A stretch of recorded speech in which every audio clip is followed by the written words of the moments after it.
ओम नमः शिवाय। हेलो दोस्तों, आज के वीडियो में बताऊंगा 3 शुभ योग में होगी गणगौर पूजा।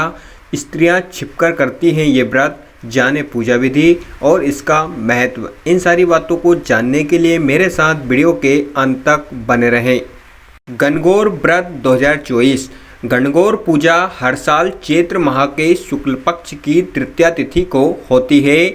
उस दिन सुहागन महिलाएं अपने पति की लंबी आयु और सुखी जीवन के लिए व्रत रखती है, पूजा करती हैं। इस वर्ष गुरुवार 11 अप्रैल को गणगौर की पूजा होगी और गणगौर की सवारी निकलेगी।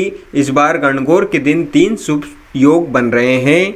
इस व्रत की विशेषता ये है कि महिलाएं इसे गुप्त रूप से करती हैं। वे अपने पति को व्रत और पूजा के बारे में नहीं बताती है। ये व्रत और पूजा पति को बिना बताए की जाती है। गणगौर का व्रत और पूजन अविवाहित युवतियां भी करती हैं ताकि उनको मनचाहा जीवन साथी प्राप्त हो सके। तो आइए जानते हैं इसकी तिथि और शिव पार्वती से गणगौर व्रत का नाता क्या है। अब तक आपने चैनल को सब्सक्राइब नहीं किया हो तो सब्सक्राइब कर लीजिए और बेल आइकन के बटन को दबाना ना भूलें। चलिए वीडियो स्टार्ट करते हैं। शिव पार्वती से है गणगौर व्रत का नाता। गणगौर का संबंध भगवान शिव और माता पार्वती से है। गण का अर्थ शिव और गौर का अर्थ गौरी है, इसलिए इस व्रत में भगवान शिव और माता पार्वती की पूजा करते हैं। शिव और गौरी की पूजा करने से महिलाओं को अखंड सौभाग्य एवं सुखी दाम्पत्य जीवन का आशीर्वाद मिलता है। गणगौर पूजा तिथि हिंदू कैलेंडर के अनुसार इस साल चैत्र माह के शुक्ल पक्ष की तृतीया तिथि 10 अप्रैल को शाम 5:32 से प्रारंभ होगी। इस तिथि का समापन 11 अप्रैल को दोपहर 3:03 पर होगा। उदय तिथि के आधार पर देखा जाए तो इस साल गणगौर पूजा गुरुवार 11 अप्रैल को होगी। 3 शुभ योग में बनेगी गणगौर। 11 अप्रैल को गणगौर पूजा के दिन रवि योग, प्रति योग और आयुष्मान योग बना है। रवि योग प्रातःकाल में 6 बजे से अगले दिन 12 अप्रैल को मध्य रात्रि 1:38 तक है। वहीं प्रति योग सुबह 7:19 तक है और इसके बाद से आयुष्मान योग लगेगा जो 12 अप्रैल को प्रातः 4:30 तक रहेगा। फिर सौभाग्य योग बनेगा।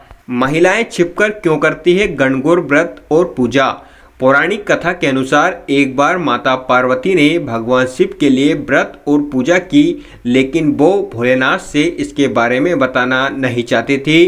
शिव जी ने काफी प्रयास किया कि वे बता दें, लेकिन माता पार्वती ने उस बारे में कोई बात नहीं की। वे गुप्त रूप से वे व्रत करना चाहती थी। इस वजह से हर साल महिलाएं गणगौर व्रत और पूजा अपने पति से छिपाकर करती है। यहाँ तक कि इस व्रत और पूजा में चढ़ाए गए प्रसाद को भी पति को खाने को नहीं देती है।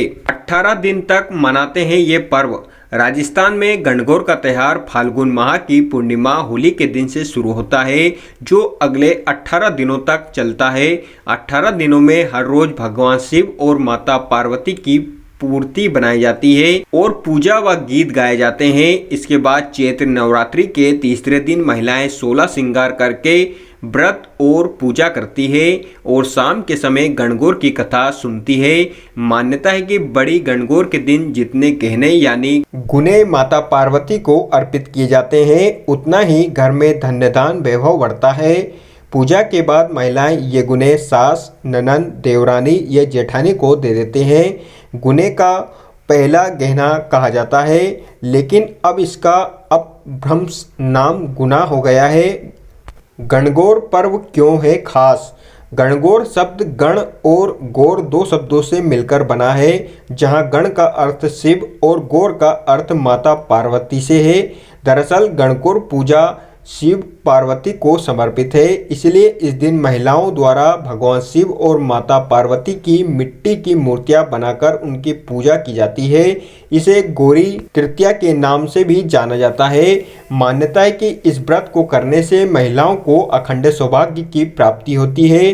भगवान शिव जैसा पति प्राप्त करने के लिए अविवाहित कन्याएं भी ये व्रत करती है।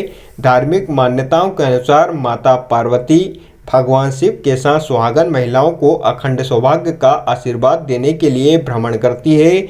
महिलाएं परिवार में सुख समृद्धि और सुहाग की रक्षा की कामना करते हुए पूजा करती है। तो दोस्तों, आप भी इस व्रत का उपवास अवश्य रखें, जिससे भगवान शिव और माता पार्वती की कृपा आप पर बनी रहे। अगर आपको वीडियो अच्छी लगी हो तो like share comments and subscribe करना ना भूलें। Thank you so much all of you.